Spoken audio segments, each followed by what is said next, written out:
Now this is a test with just straight DC, so that's 5 volts, that's continuous DC.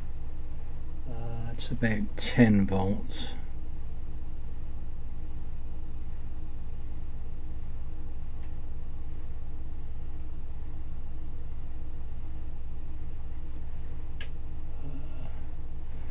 That's 15 volts.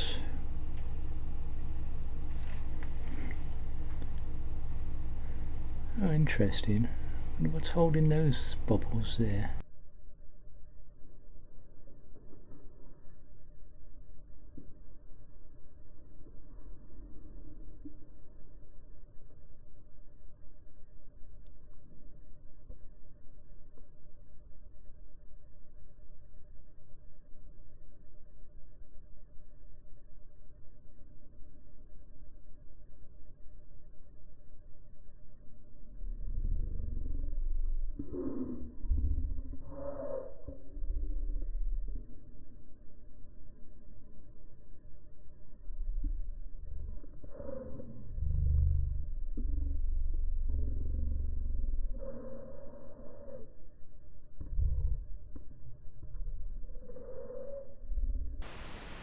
These two images show the little bubble that I captured in that slow motion shot, and I've taken them into Photoshop and just compared them side by side.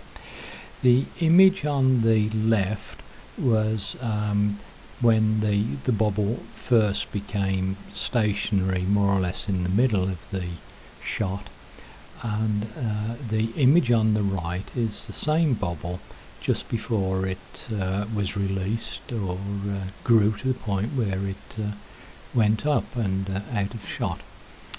And I always thought that the bubbles grew in size when they were fixed to the plate, but this bubble is actually larger. The one on the right, or the image on the right, shows that the bubble continued to grow whilst it was being held by whatever it was that's holding it. I don't know if it's a fragment of dust or what it is, or if it was the electric field. But remember, this is just straight DC, no AC content, or at least none to speak of. It's a well-regulated DC power supply.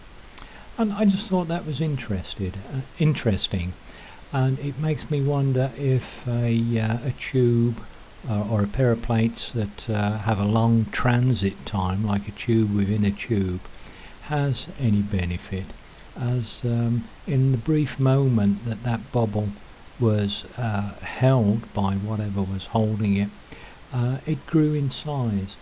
Very hard to see on this image, and I've more or less counted the pixels when I've enlarged both images. I've treated both images exactly the same, converted it to black and white, as that seems to give me the best contrast. But I just thought that was interesting. Anyway, I'll carry on with the video as it was shot. Yeah. 15 volts. It's 20 volts. I'm just going to tap it and see if I can free up those. Sorry about the noise. And this is purified water, so no additives at all. I'm going to go to 25 volts.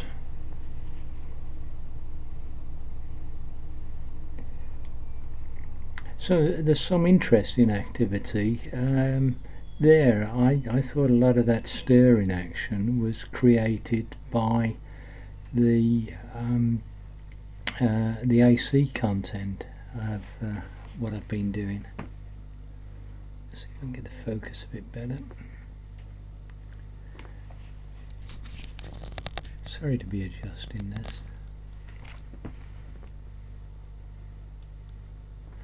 And I'll put it up to 30 volts.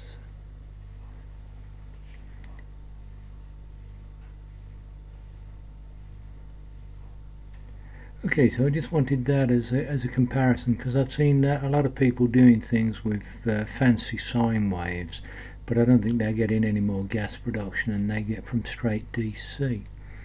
And remember, this is a tiny little cell, and that's probably about a ½ mm gap that we're looking at there.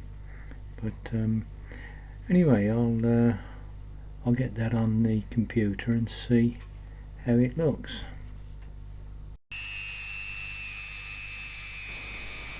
I've now moved on to driving the cell with a variable pulse frequency.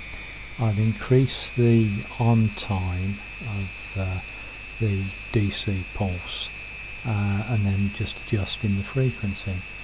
And those two little bubbles that I showed you that I thought were connected together by some sort of thread of something in the DC test, I found two more that are behaving in a very similar fashion.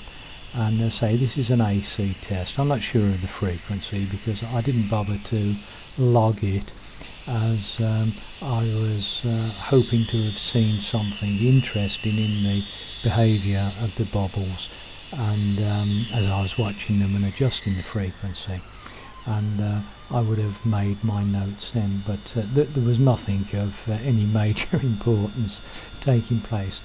But as I've just watched this bit on the editing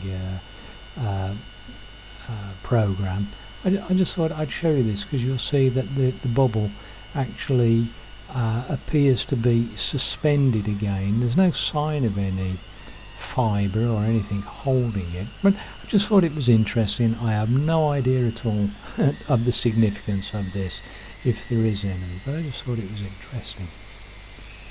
As I say, I have no idea what the significance of this is, but the more I look at these images as I sit looking at the video editor, I'm believing that that bubble has got to be held there by some electric field, some electric force, and there seems to be an attraction between those two bubbles that's persistent.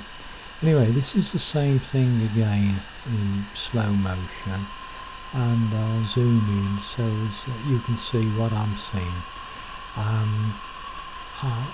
I'm really looking for some action that takes place when I run at different frequencies, but I guess the more we look at these things, the more we'll learn, and some bright sparks will come up with an easy way or an economic way of producing HHO.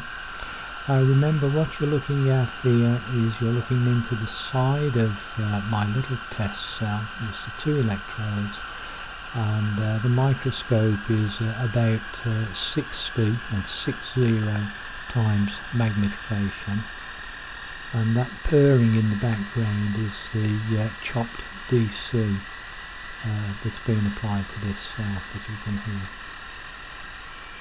Anyway, I'll go back to the rest of the video that I clicked or that I produced. The actual voltage on the cell is let's have a look. The voltage on the cell is about 20 volts.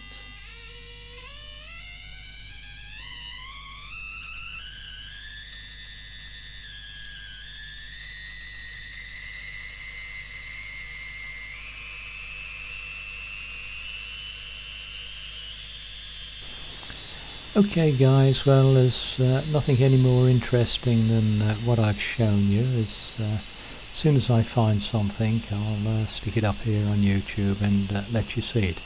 Thanks for watching. Bye bye.